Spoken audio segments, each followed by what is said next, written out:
Welcome to the Curling for Change podcast. My name is Will Robertson, and I will be your host for this limited series, brought to you by Curling Canada and sponsored by the World Curling Federation. Without further ado, let's get right into today's discussion. Welcome to the Curling for Change podcast, hosted by Curling Canada and sponsored by the World Curling Federation. My name is Will Robertson. I'm joined with some fantastic people today who are all recipients of Curling Canada's All Heart Curling Award, an award that's been started in the last year and is going to carry forward into this year. Application period is open for those youth curlers who are interested. You'll notice we are all young.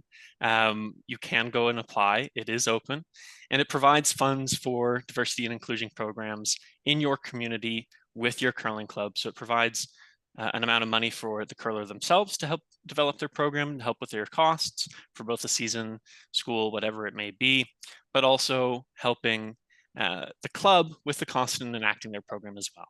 So what we're going to do is we're going to learn a little bit about everyone here. We're going to learn a little bit about who they are, what they've been up to from all corners of the country and from their programs. I'm super excited for this conversation. It is also our first episode of an 8-part limited series. So please do stick with us if you enjoy. Do share with your friends if you so choose. And we'd really appreciate it. So without further ado, we're going to get into this conversation. I'm going to have everybody introduce themselves first. So Satay, let's start with you. Hey everyone, my name is Satay Penny. I'm from Portugal Coast, St. Phillips. It's a town just out of St. John's, Newfoundland, Labrador. I've been curling for 11 years now, and next season will be my 12th season curling. So that's something about me. Fantastic. Luke, over to you. All right. Hello, everyone. My name is Luke Robbins. I'm 18 years old. I'm from Winnipeg, Manitoba, and this upcoming season is going to be my 11th season curling. All right. Thank you. Welcome. Kamran, go ahead. Hi, everyone. My name is Kamran. You can call me Kam. I am a Bachelor of Health Science student at Queen's University, and I am also from Kingston, Ontario. I've been curling off and on, non-consecutively for around 13 years. Fantastic. I can hear people already at home going, how have you curled for this long? So without further ado, let's get right into some of our questions today. I know you guys are all eager to get going, as am I. So just first, let's talk a little bit about what led you to apply for the All Heart Award. Some of these application processes seem really difficult, seem really tricky for people. So just talk a bit about why did you apply for the All Heart Award? Luke, do you want to start? Yeah, for sure. So just to give a little background, I'm a very proud Ukrainian Canadian. I've been taking part in the Ukrainian community ever since I was around 3 years old. And after hearing and seeing everything that happened last February, being at a curling event when it happened, it sort of gave me a little connection to want to be the best person I can be for others, which is what allowed me to develop and create a program that would introduce curling to Ukrainian newcomers to Canada. So without the help of the All Heart Award, none of this would have been possible. I wouldn't have been able to put on my sessions. I wouldn't have been able to build connections with so many different people. And it just sort of like the All Heart Award was sort of a kickstart for everything that I was able to do for my program. Okay, great. That's super interesting. I think, that goes to a piece of why it's important to you as well, right? Whenever we have a personal attachment to some of the work that we want to do, that's always a kind of driver, and I know it has been for me as well. Satay, do you want to go ahead? Yeah, sure. So one of the reasons why I applied for the award was most of people know, obviously I'm Black, so a lot of people, you don't see a lot of Black people curling and stuff. So with this award, I was able to include a lot more, people seeing me were able to think, oh my goodness, I can do this as well. So it's just helping them see it's not just a white person sport in general. So anybody can play the sport.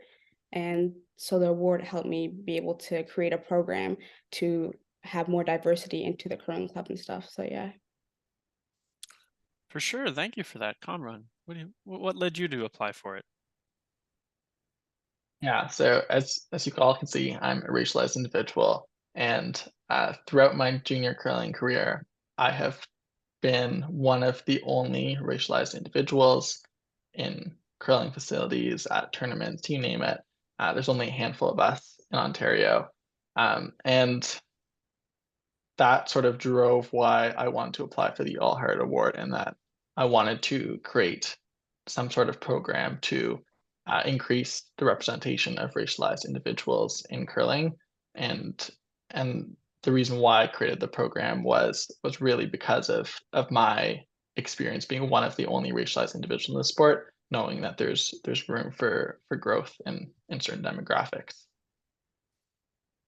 Yeah, for sure. Thank you. And I know from an outside perspective as well that, trying to get diverse communities, but also racialized communities involved in curling is something that we really have to work very hard on. I know, as all of you have curled in junior curling, you know, seeing more racialized people in the sport is something that's only come on very recently. For a long, long, long, long time.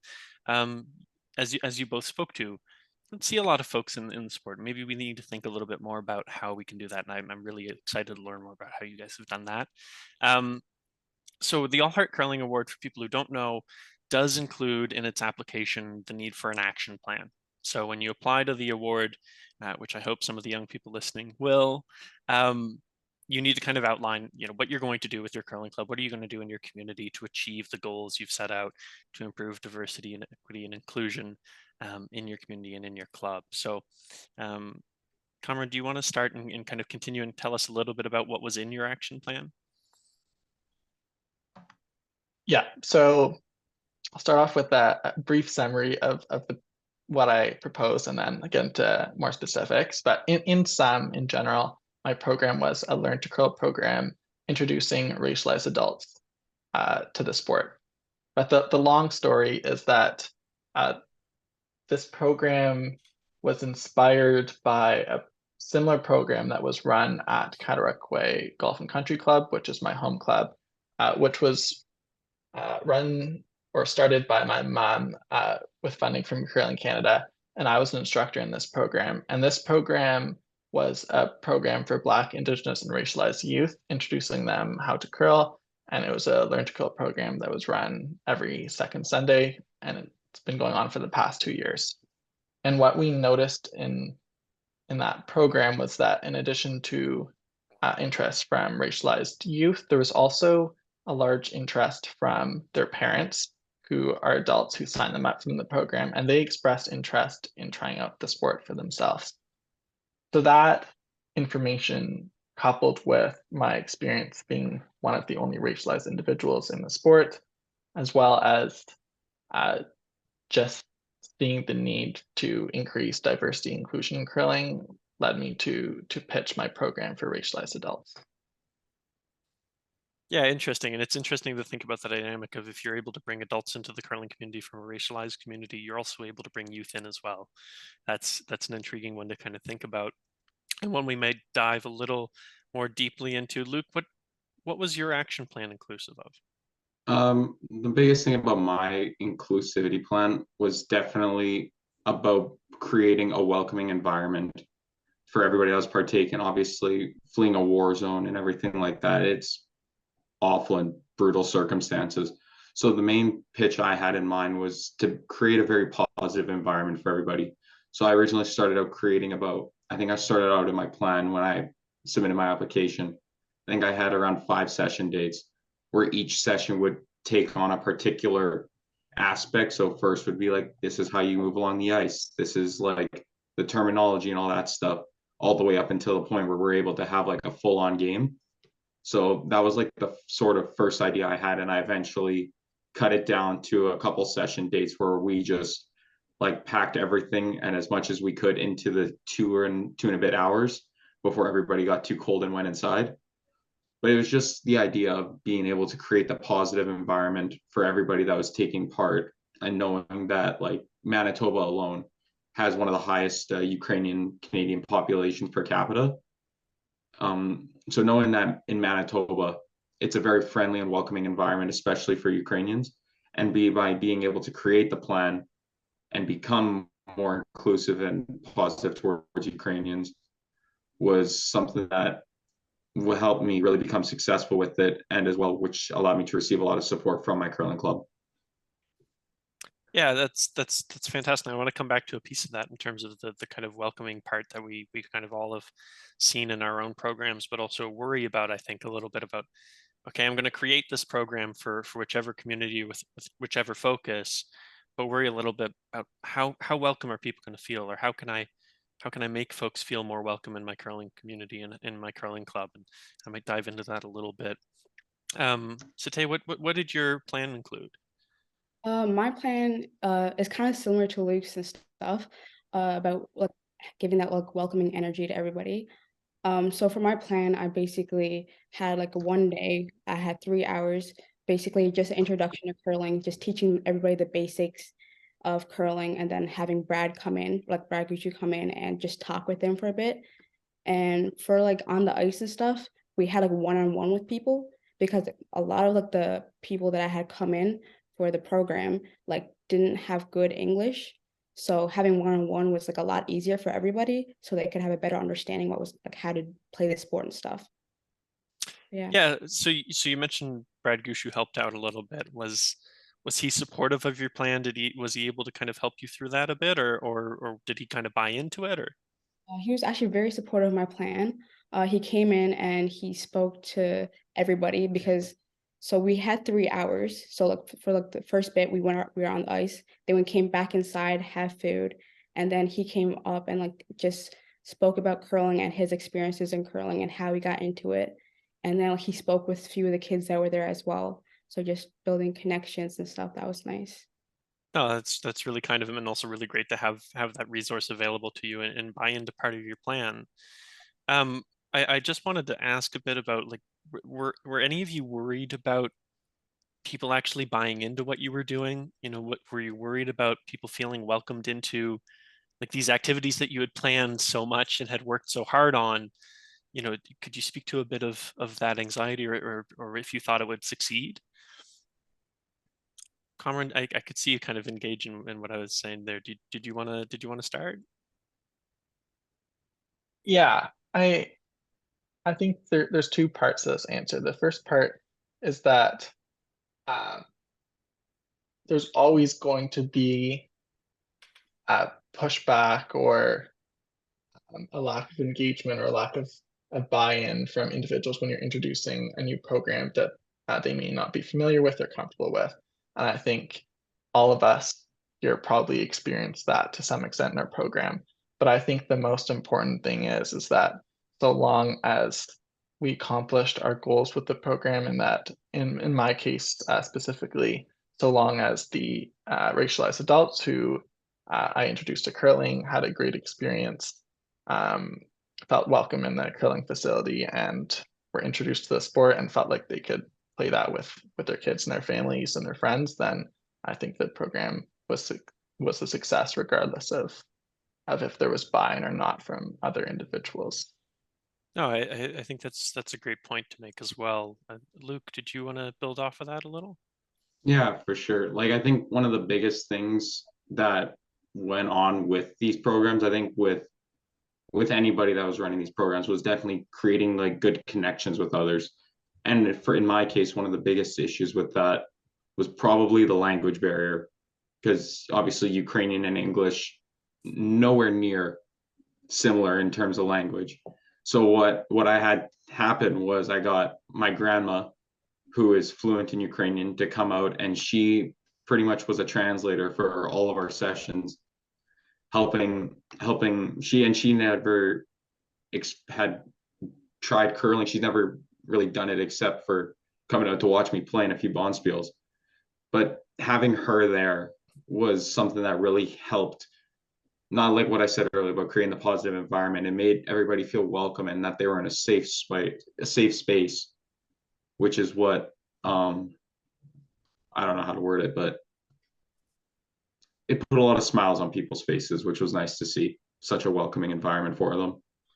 Yeah, and I think it's super important to have that element of comfort for folks who are kind of, you know, Definitely. new to the curling, or are new to the curling club. Like, if we're trying to welcome people into our sport and into our community, well, you have to find a tether for them to latch onto, right? Of whether it's your grandmother and that language connection and that culture connection to kind of make someone feel a little more at ease in trying something new or in being in a different space that they may not feel comfortable in, or stay, whether it's Brad, for example, someone everybody knows coming in and being a bit of a conduit for taking some of the pressure off of not remembering, like, oh, wait a minute, I'm part of this program kind of thing, or I'm part of this event.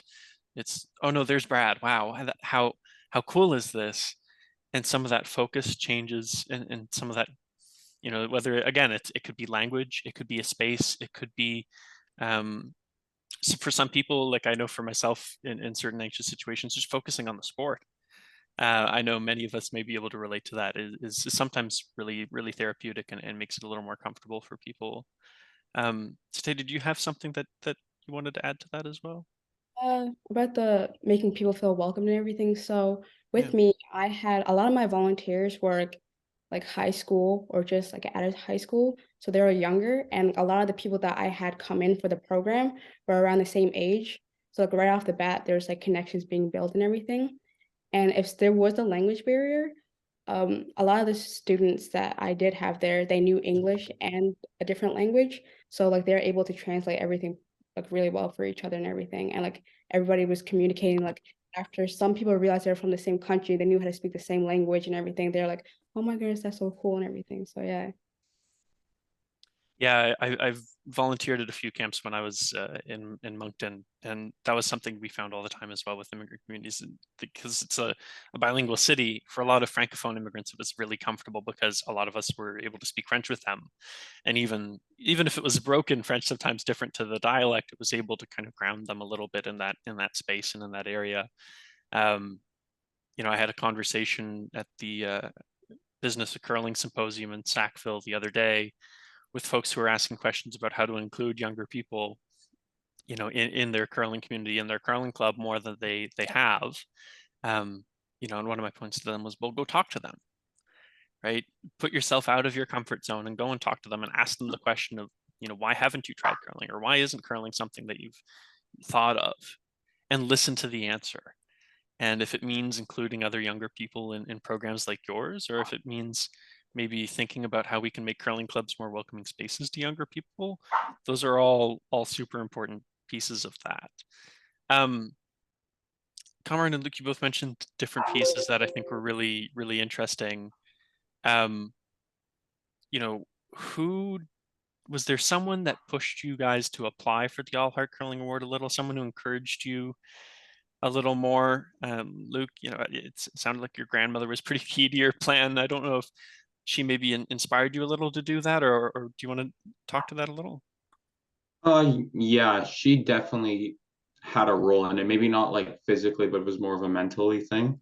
Mm-hmm. Like like what I mentioned earlier, I was at my junior provincials when the war started, and they were there out in Brandon, which is about 2.5 hours away. They drove the whole 2.5 hours to come watch me play. And after my first game was when I found out, and seeing the look on her face, seeing the look on my mom's face, seeing just anybody in my family, like there was like a big feeling of fear, and yeah, it was all fear pretty much actually. But when I began to apply for the award, I kind of had that picture in the back of my head, knowing that this is how others are being affected. And I want to try to create something that'll sort of, I don't even know how to describe it, bring a positive, uh, bring a positive wave into their life after dealing with something so brutal. Yeah, and I think that's a strong message. Is sometimes sports and community in that sense, particularly one like curling, can be something that brings a little bit of that warmth, a little bit of that kind of familial sense when we might not have it as much. Particularly, I can't even imagine the fear that your family or that those would have felt like that. But in that time, that's a time where you want to come together and maybe do something that takes some focus off of that bad and of that negativity and that negative situation, even if it's for a little bit. right? Even if it's for a little period. So that's really powerful. Thank you for that. It's kind of like the idea of what doesn't kill you makes you stronger. Totally. Absolutely. I think that's a great way of putting it. Sate, was there someone in your family that drove you to apply for the award? Well, my mom, so like she's like always told me to like when there's opportunities, you should take it kind of thing. Because like I am a very like I get very nervous trying new things and stuff. So like she kind of pushed me out there to try new things and everything. And you don't know what opportunities can be given, and you can't just like let it go for waste and everything. And so like I'm also adopted, so I feel like for me, I just take whatever opportunity that I am given, because like I never want to take anything for granted and stuff, because like some people aren't given these opportunities and that I have. So I feel like I should like go ahead and just go for it sometimes. Yeah. Yeah, I mean, you only live once. It's that kind of mentality, and I think, I've found that a little bit as well. Obviously, not in the same way as you came to that, but you know, in trying to take every opportunity you can, whether it's in school or in curling, or I think something that helps with that is taking a moment to step back and see where you've been, and look and see where you are, and just stop and feel that moment. I think I had a moment where I was curling at U18 nationals for the first time, and for me it was one of those, like, I don't care if this is the first time or the last time, but my province's emblem is on my back, and that's enough for me. Like, I don't care if I get back here. But it was one of those moments where I kind of pulled myself back and went, wow, like this is where I've been, in my life, and this is where I am. And it's a similar thing in this program as well, and trying to have this kind of impact in our communities is, going from maybe having an internal belief of I don't know how much of a difference I can make, right? Or how can I kind of change the face of curling as it was. But little by little, we come to understand that you actually do have a lot of power and a lot of opportunity if you take it, and you go for it and try and spread a bit of that opportunity with others. And you've all done that, which is amazing. Um, Cameron, is there someone that drove you in applying as well, or? Yeah, I think my mom's program for racialized youth really inspired me to apply for the Al Hart Award and propose a program for racialized adults.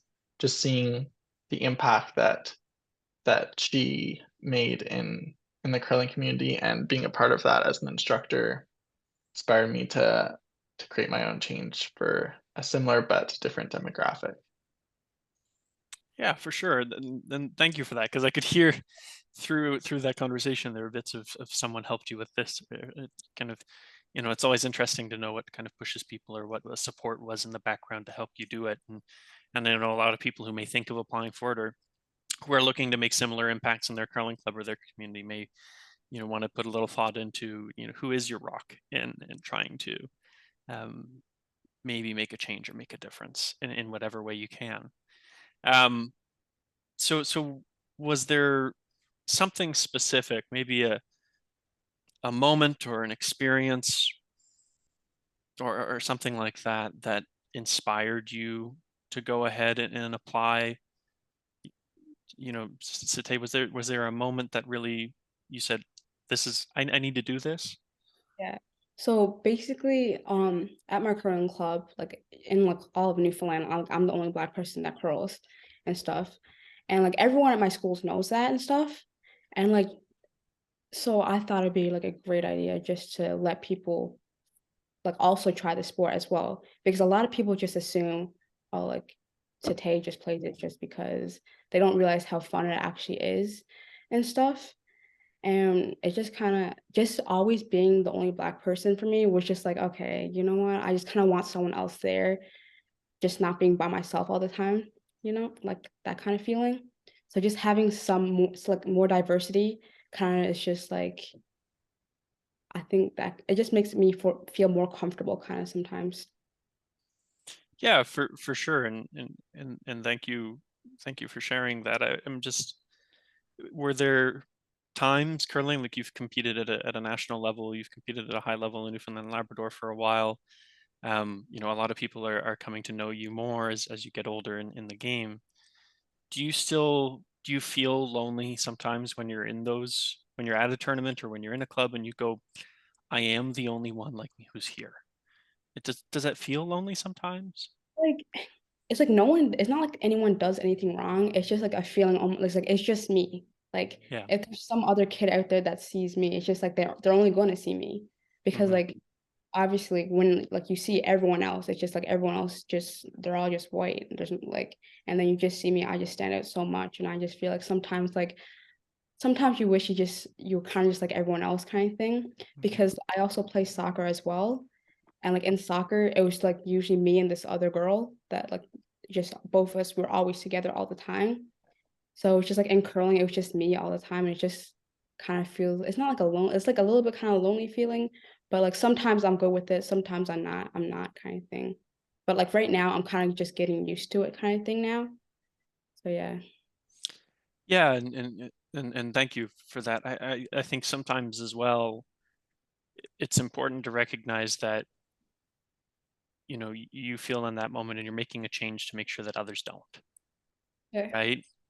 And you know, I was with Carly Smith in Sackville at the symposium the other day, and she was speaking to curling with one arm, and some of the views that she had felt with that, and prejudice that she had faced with that as well. But her point was, you know, she did that for so long, and then she got a little bit of attention for it when she went to nationals and was obviously the first amputee to play in able body curling, and fantastic achievement the first but not the last. And she spoke to a young boy in Newfoundland who had seen her curl, and he has the one hand as I understand it. Yeah. And yeah, and he said, well, I can do that too. You know, here's this girl who I don't know who she is, I don't know what she's doing, um but I can see her doing something I didn't think I could, Yeah. right? And that power is something that, like, I had no idea I had. Like sometimes I'm sure some of you have felt this as well, where it's like, oh, maybe I did inspire someone to come with me and to be that other person, whether it's for you or for someone else down the line. I think that that's, you know, a perspective that we sometimes miss, but also need to create more of. And Yeah. so thank you for working towards that. Um, Cameron, was there a moment that inspired you or something that inspired you to apply? I don't think I'd be able to limit it to a single point. I think my drive to apply stemmed from multiple factors that occurred over longer periods of time, namely my experience throughout my entire junior curling career as one of the only racialized individuals competing in Ontario. My experience as one of the only racialized people that I've um, seen in curling clubs across the province. And then uh, just the uh, insight that there were parents in the curling program for racialized youth who were interested in trying out the sport, and just the general lack of diversity in curling all sort of compounded and drove me to apply. Yeah, and thank you for that. And those are important lessons for us to take into account, right? Is what's driven all of us to do this program and to apply for this award is some of the reasons why, you know, we're trying to make this change and we're trying to make curling a more inclusive and more diverse space. And at the end of the day, that's part of the kind of importance of what we're getting to. And um, did your curling clubs support you in executing your plan? Luke, was your club supportive of you in doing your plan for All Heart?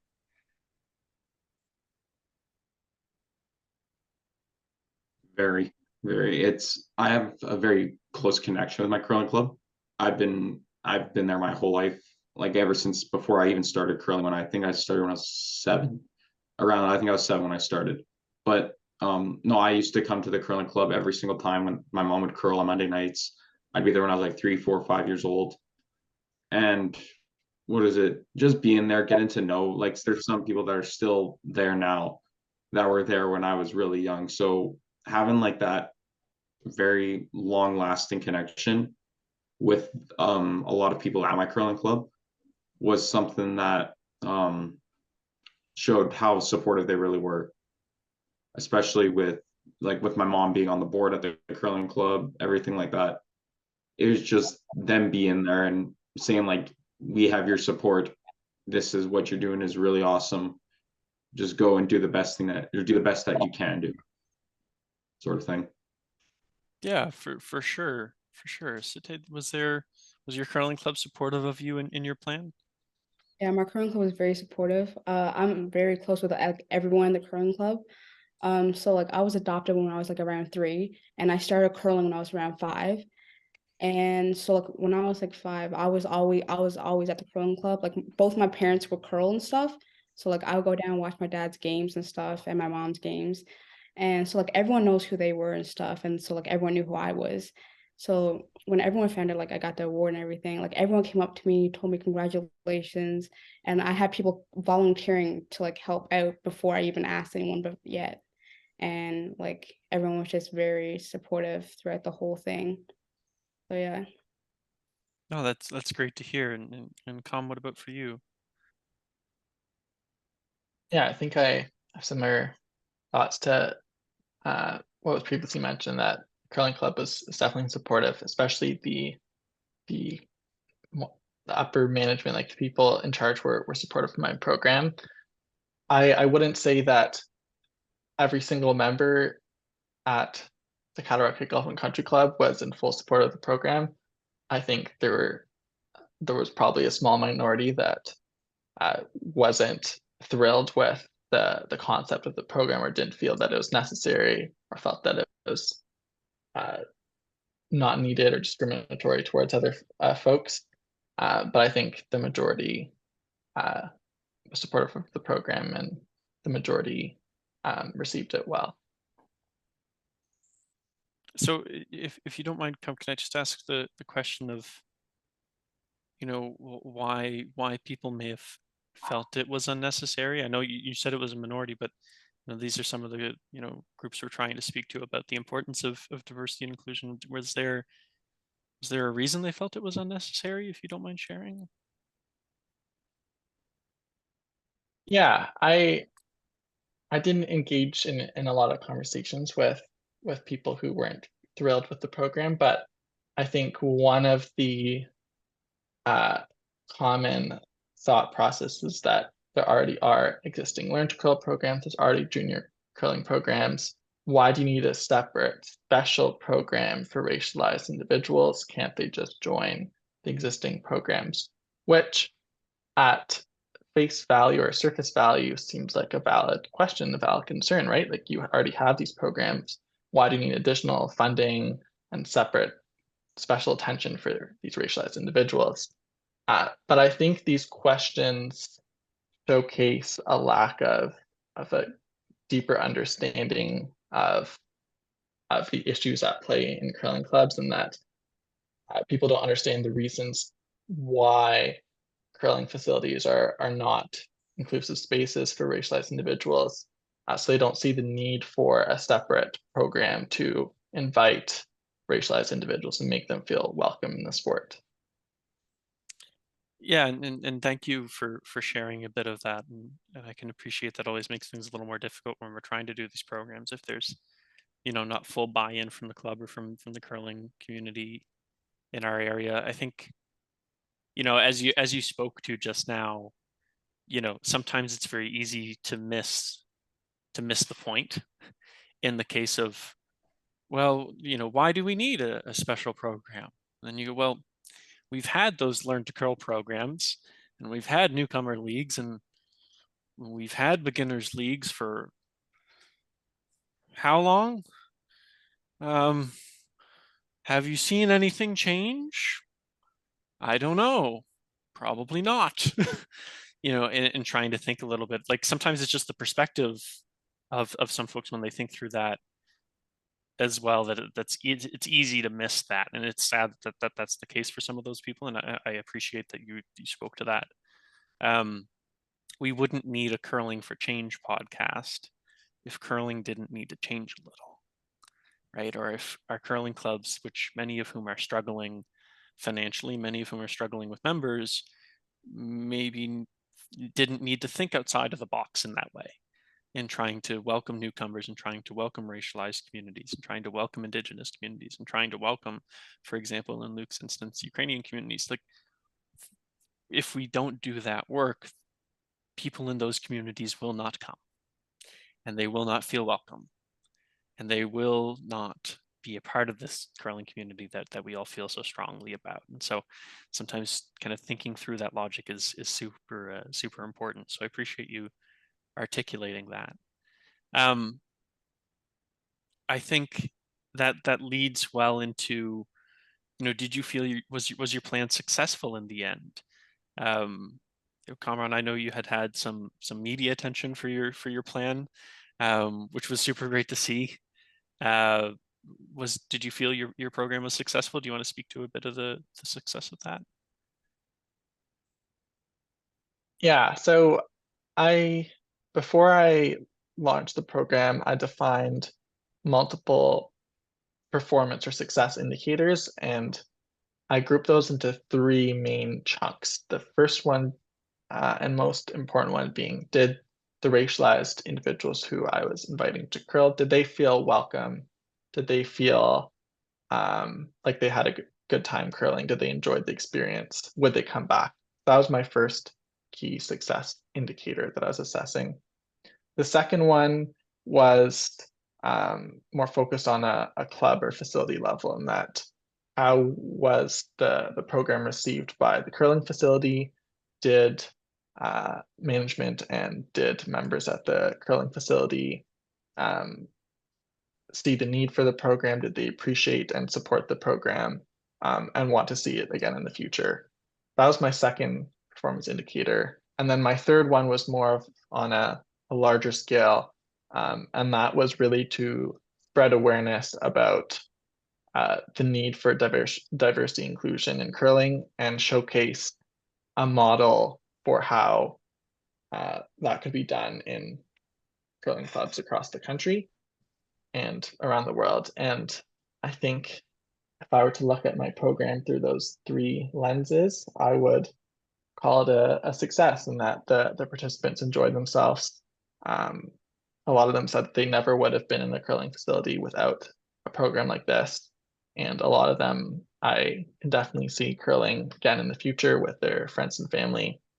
At a club level, I think this program sparked a lot of important conversations with people, spread awareness about the need for diversity inclusion in curling, and spark conversations about how the club can evolve and adapt and modify some of its existing practices and values to make it more inclusive.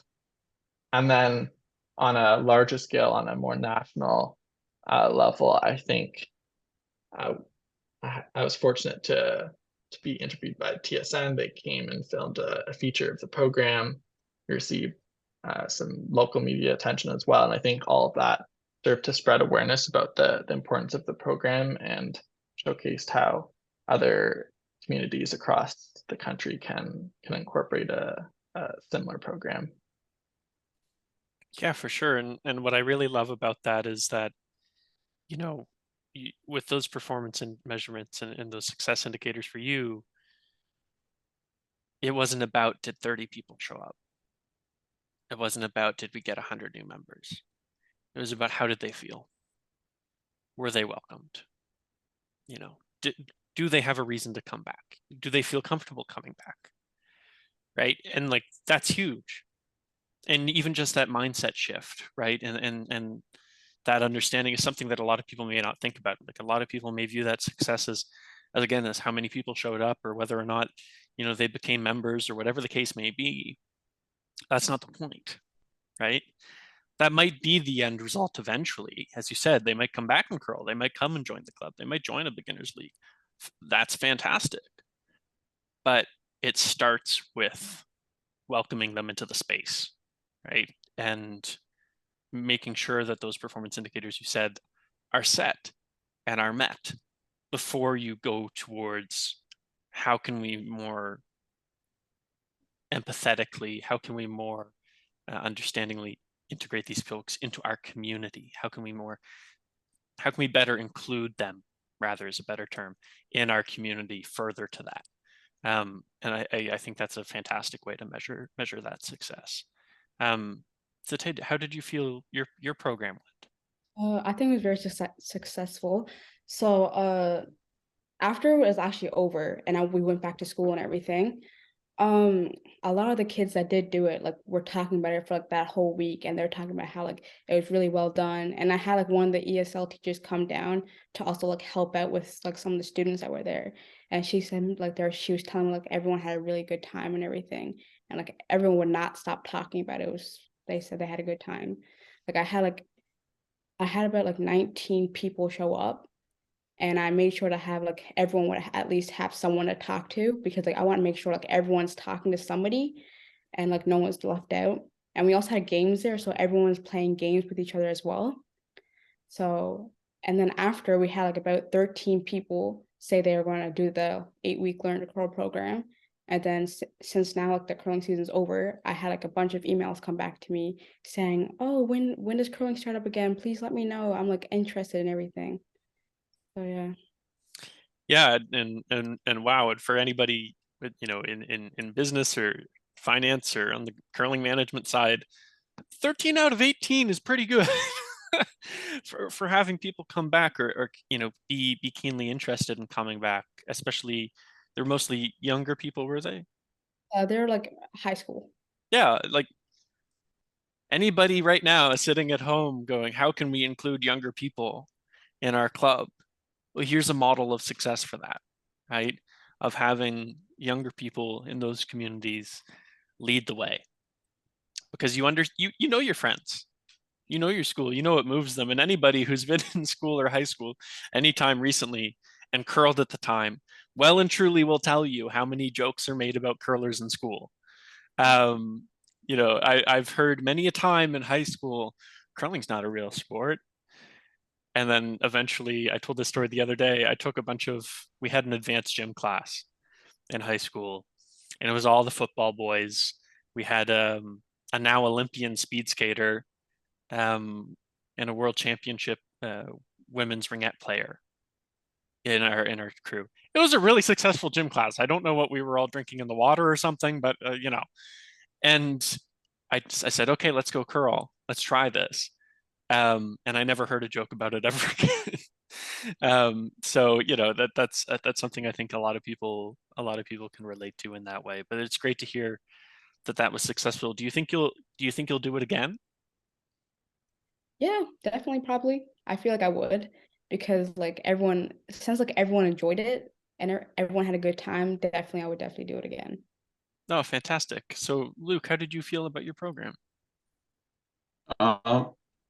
Very, very, very proud of it.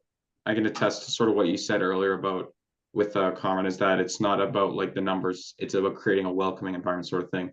And when we were setting up the curling club on the day of the first session, my dad had these little like all like the logos of all like local companies that like had brought food, or like my school division that supplied the school bus that would help transport all these newcomers to my curling club. And in the middle, it was a big like 3x3 of all these pictures and signs with like Canadian, Ukrainian flags and all that. And in the middle of it was a sign that said "Mi vitaimo vas," which means "we welcome you" in English, or I mean in Ukrainian. Sorry. Yeah. But yeah, that was sort of the first indicator of sort of seeing everybody kind of walking in, looking a little confused and all that, and just seeing myself, and I got a bunch of other junior curlers within Manitoba to come out and help with the program. Just seeing everybody that was helping out have a smile on their face, being like, okay, yeah, this is what you need. This is a slider. This is a broom. It's going to go on your foot, whatever. And then as we got closer to getting onto the ice, we could see that it was more, the level of nervousness was kind of going like this, and the level of excitement was going like that.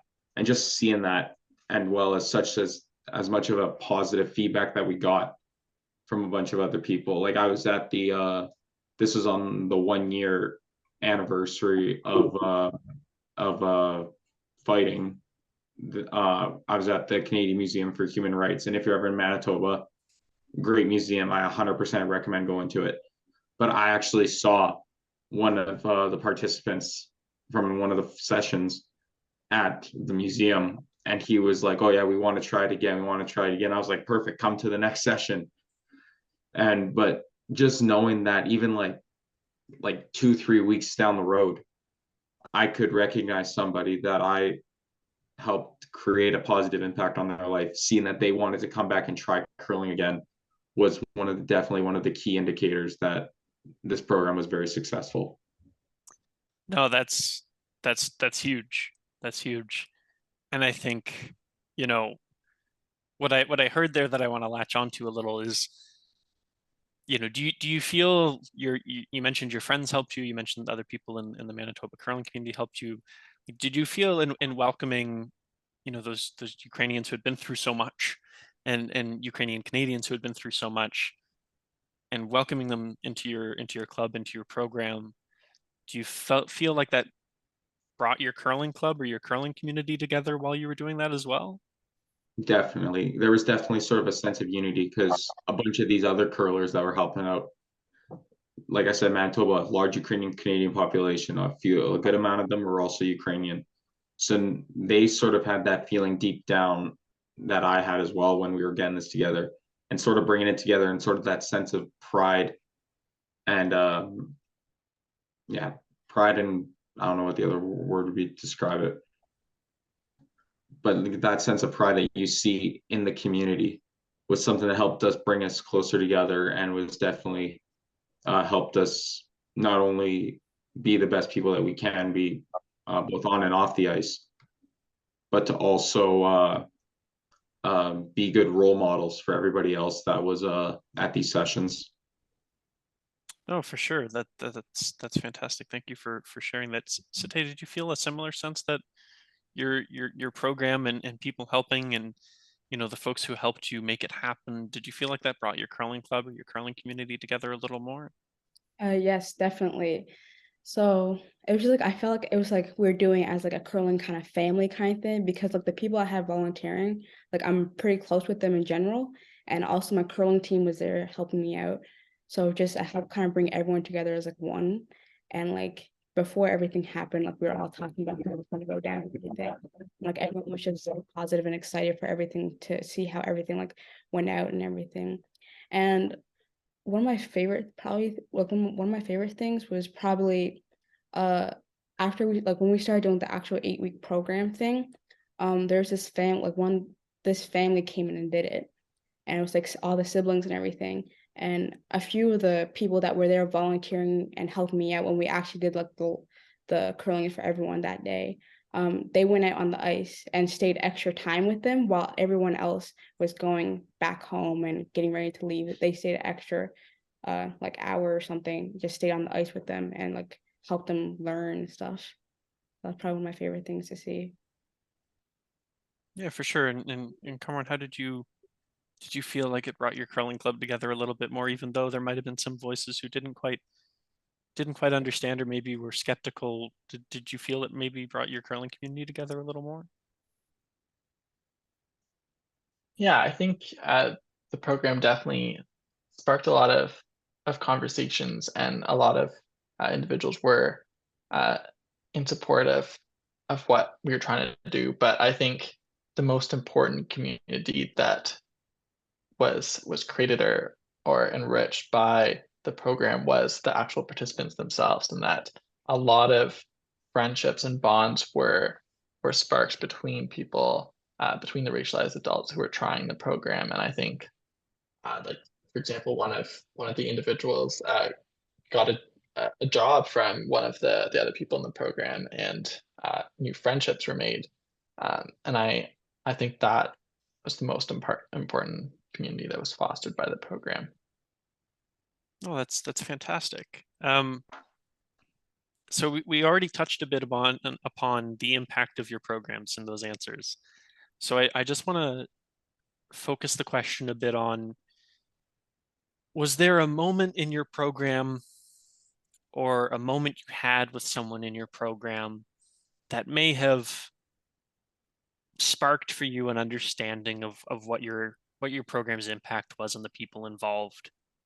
You know, did you share a moment with someone, or did you see something happen that you really sat there and went, yeah, that's because of that's part of this program, or that's the impact that I thought happened, or maybe kind of gave that realization to you? Luke, did you have a moment like that where you said, like, wow, this is what this program did for people? Yeah, it was sort of the kind of way I want to put it. It was like two moments at different times put into one. It was the first being when everybody stepped off the bus, and the time when everybody was getting on the bus to leave. It was that seeing everybody coming off at a curling club where they've never been before. They seen a kid holding a door open for them with a smile on his face, and everybody's looking all skeptical. And we do the session, all that. Leaving, they're all smiling, they're happy.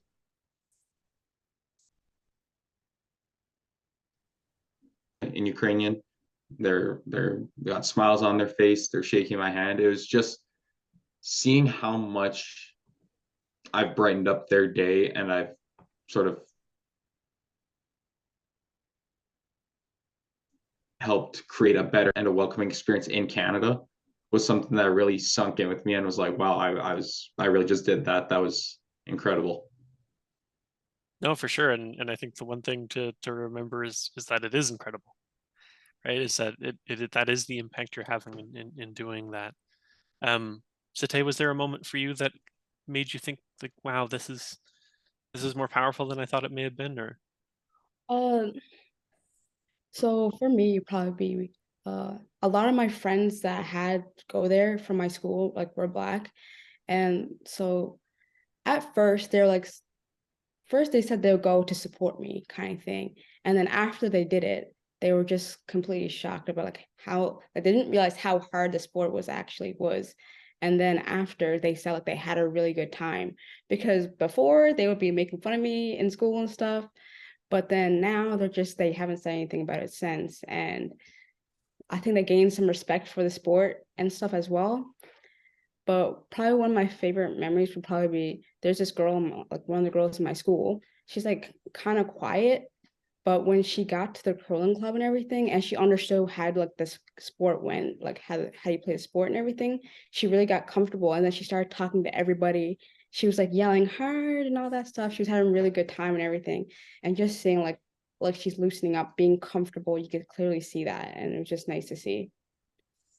no, that's powerful. It's kind of funny sometimes. I found that a similar experience to you a couple of times. Like, again, like, I tried it in my high school. We did Rocks and Rings one time, with a bunch of like 16, 17-year-olds, which was kind of hilarious. And it was yelling hard that oddly brought everybody's walls down.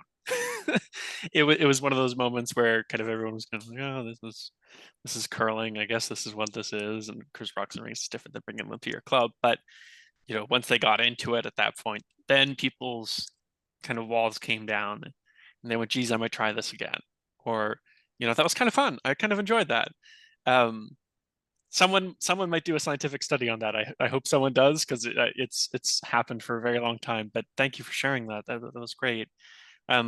Cameron, was there something for you that made you see that impact a little more clearly, or kind of communicated that to you?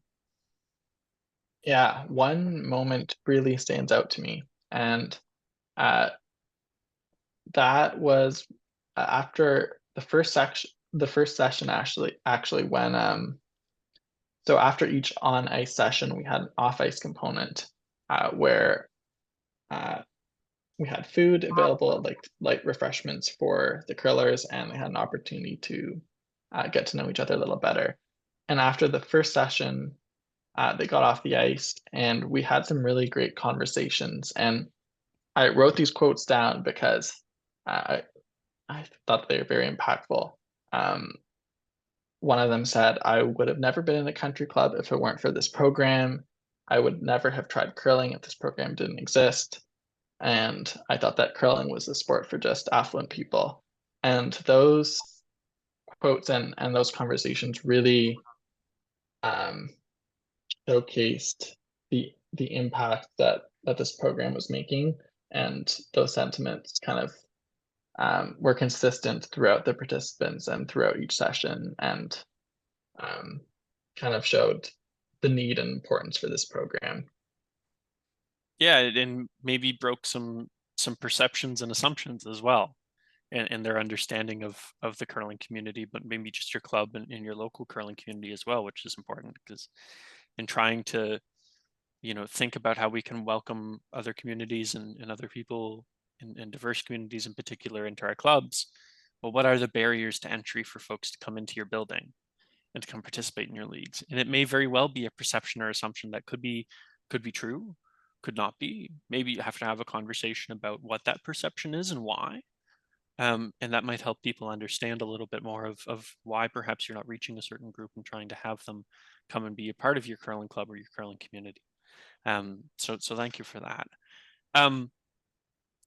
So having completed your plans, all of you have done so immensely successfully. This is super interesting for me to listen to and empowering to listen to.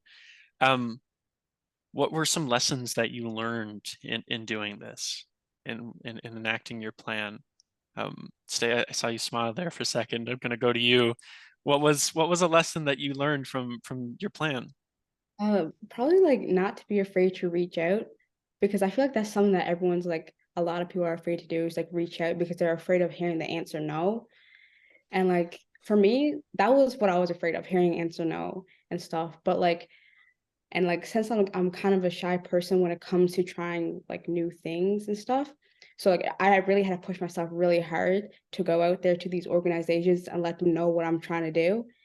And like after I did it, like I felt good that I did it and everything. And it was just like it's like, okay, like what you need to do is actually just go out there and just do it and just talk about it, and not just be like, I don't want to do it, I'm too nervous kind of thing. You just gotta go out there and do it. Just go out there and do it. I think that's something we can all learn from a bit more, in that everybody can think of and everybody can say, but there's always a moment that pushes you to go like, oh no, I just need to seize this moment. I just need to go and do it. Com, was there something for you that you learned and took away from this? I think that the biggest takeaway is that for me was that although increasing diversity inclusion and curling can seem like a daunting task, a large problem, really, I think all of our programs go to show that change is possible, and that it's not overly complex, and you don't need highly sophisticated and crazy funds to increase diversity, inclusion, and curling. It really just takes individuals who are passionate about the cause, and you will see results with just a little bit of effort. I went to a summer camp for a long time, and they always had, empowering slogans on the back of their shirts, and one of them was, all you need is a little bit of all you need for triumph is a little bit of try and a little bit of oomph. Right. And it's one of those things, with that passion and with that drive, you can do that, and you can achieve success, and you can make an impact in your community. And it's about making sure you have the systems and the people around you to enable that. Right. We talk about that in life all the time, about if you want to do well, if you want to, whether it's in school or in work or whatever, you need to have your support network around you that's best for you. And that includes making a difference in your community in that way, or in volunteerism, or in this plan. So thank you. Luke, what did you take away from all of this? I think the biggest thing was sort of this little quote I was thinking about right before we started this podcast, was the smallest things make the biggest differences. And knowing that creating this program, I didn't think I was going to have 100 RSVPs within 24 hours of putting the form out. I didn't think that we were going to introduce 60 newcomers to Canada to the sport. And I didn't think that I didn't think it was going to be as successful as I thought it was going to be. And knowing that I had the support from those around me and all that was something that really gave me motivation just to, I don't know how to describe it.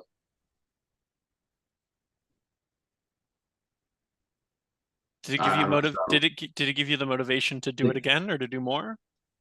It definitely gave me the motivation to become even more involved in the Ukrainian Canadian community, especially in Manitoba, as much as I possibly can. Obviously, it's busy at sometimes with school, work, and all that, and my other competitive curling.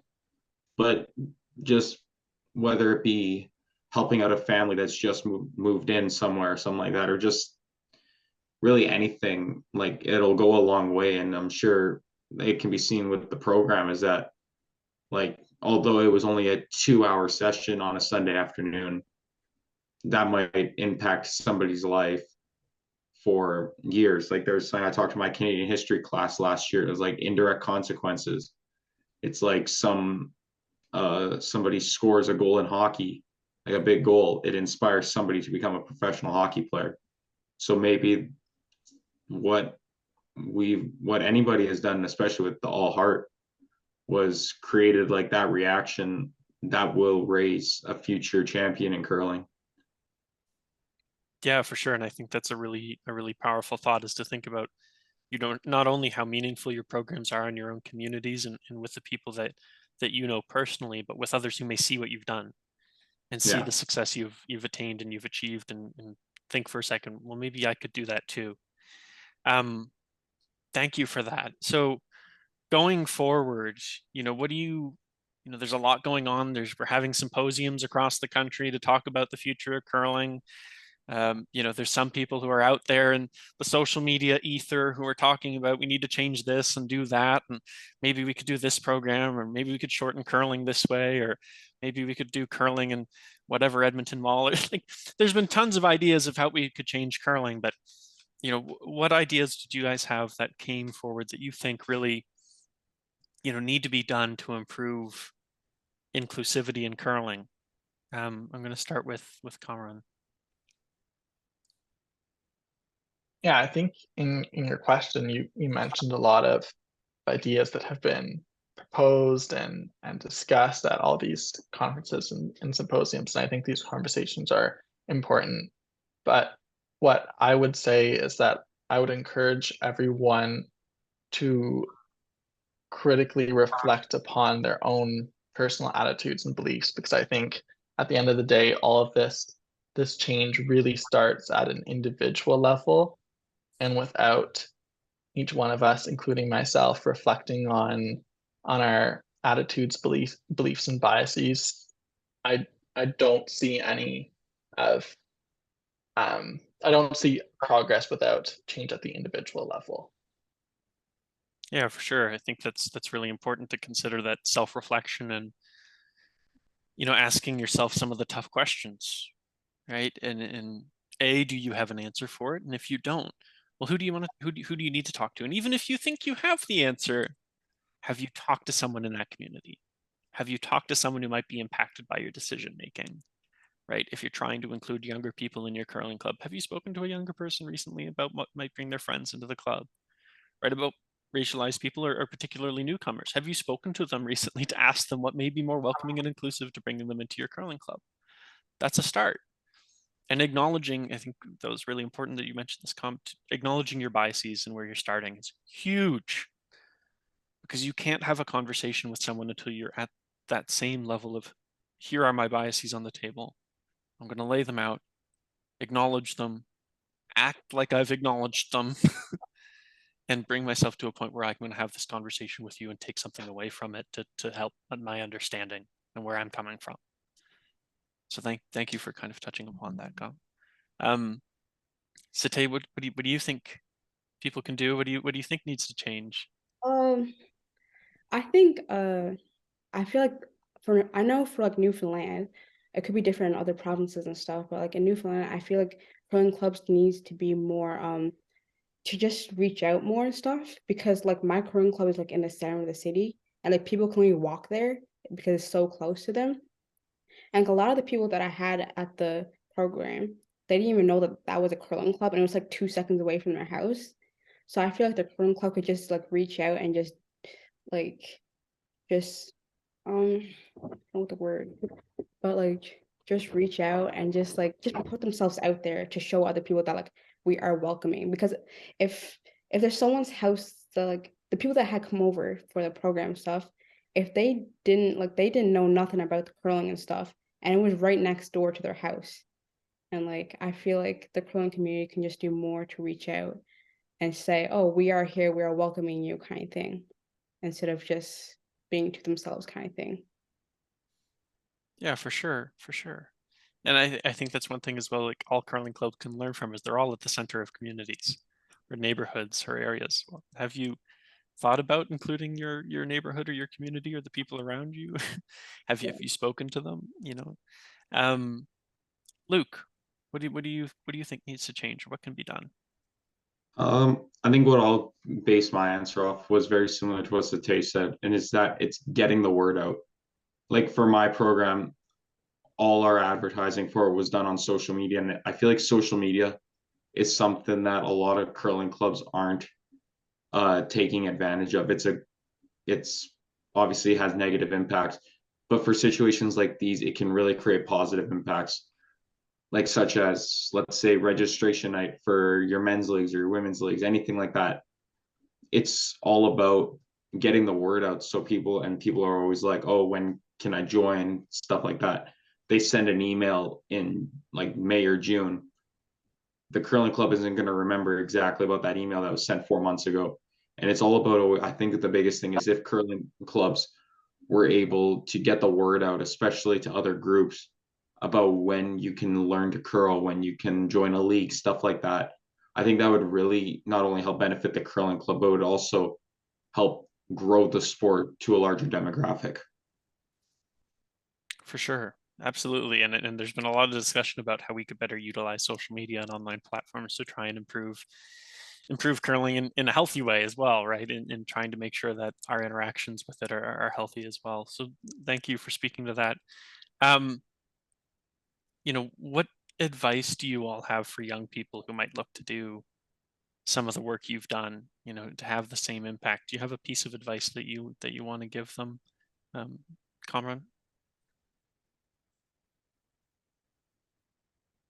Think the largest piece of advice that I would give someone who's about to embark on a similar journey or is looking to embark on a similar journey is to, number one, genuinely believe in what you do and the cause and your mission, because if you do that, then everything else will become easy for you.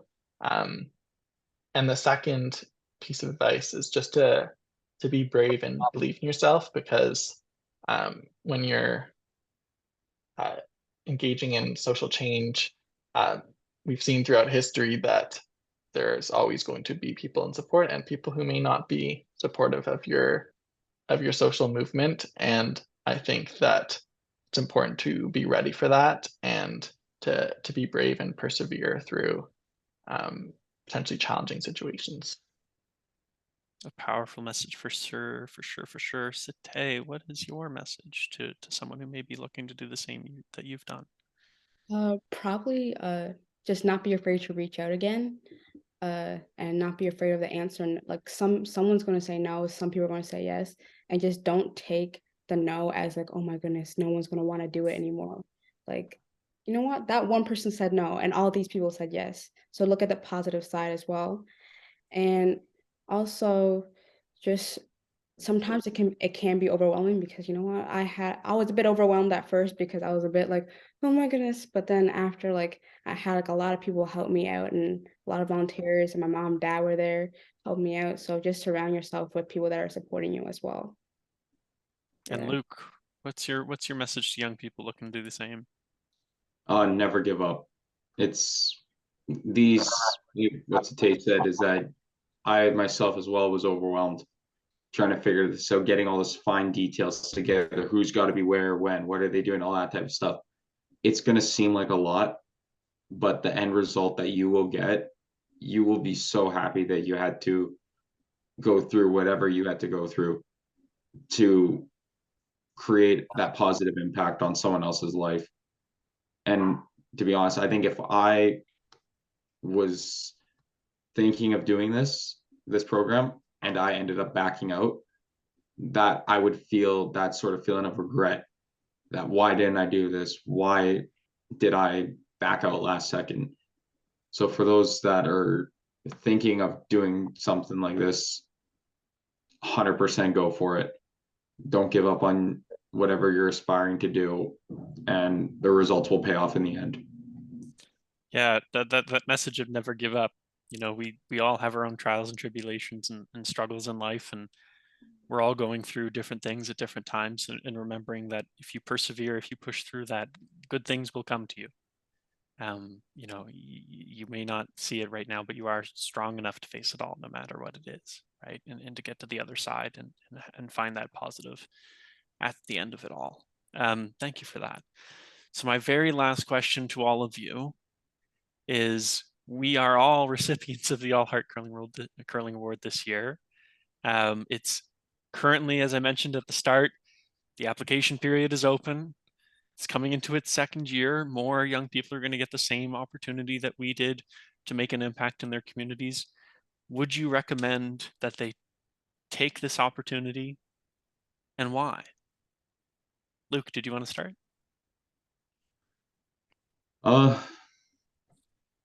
Well, first, I think it's obvious that all of us are going to recommend others to apply for the award. But the main reason, like you said, is why. And for me, it's like what I've mentioned probably a billion times in the last hour and a bit, but it's having that impact on somebody else. Like whether it's something as small as like saying hello and welcoming them, anything like that, all the way up until the point where you're like on the ice with them or something like that. Just being there and knowing like, hey, you know what?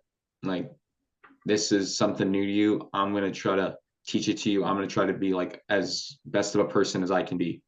And it's that feeling deep down that gave me the motivation to create the best program I could and to be the best person I could be both on and off the ice. Fantastic. Thank you. Cameron. Yeah, just to piggyback off of what Luke said, I think applying for the All Heart Award and enacting your proposed diversity and inclusion program plan can really make a large impact on a lot of people's lives. And at first, these impacts may not be apparent. Maybe only one person or two people show up to your program, but maybe that one person ends up inviting 10 of their friends and launches their own program and spreads the word amongst their community, and all of a sudden you've created massive change. So I like to think about these programs as seeds, and you never really know how the seed will grow and the extent to which your program can really make a large impact. And last but certainly not least, Satay, what's your recommendation? I definitely recommend people to obviously to apply for the All Heart Curling Award, because like it gives you the opportunity to make a change and also like get connected with your community and people outside of your community and bring them into your community kind of, because I feel like curling in general is a community and family kind of thing in general. So I feel like the All Heart Award helps you do that and make everyone connected and like all of that in general. So yeah. For sure. Well, thank you all for taking the time to talk with me today, and thank you for all of the work that you've done as part of the All Heart Award. I'm sure I speak for everybody from the Curling Canada Foundation, but also from a personal perspective of being A, inspired, B, impressed, and C, thankful to have all of you in the curling community and making the impacts that you are in your area, in your curling clubs. that is, it's amazing, and it's hard to describe, but it's unbelievably important, and I'm really glad that all of you have recognized that. My very, very last quick fire question for everybody watching, just to make a point, how old are all of you? Sitay, how old are you? 16. Kamran? 20. Luke? 18. I am turning 23. Folks, all of us young people have made the impacts in our communities that you've just heard and listened to. And so if you're sitting there thinking, as Luke spoke to, that it's too hard, or that it's really difficult, or that you don't think you can do it, I encourage you to listen to the words of the young people here with me, and what you've just listened to in this podcast, and take some inspiration from it. And I hope you do, and go forward to make an impact in your own community and in your own curling club. And hopefully you've learned something and taken away something from this conversation. This has been the first episode of the Curling for Change podcast, brought to you again by Curling Canada and supported by the World Curling Federation. We'll be back again for another episode very soon. But until then, do take care. And like these folks, please do keep on changing the face of curling.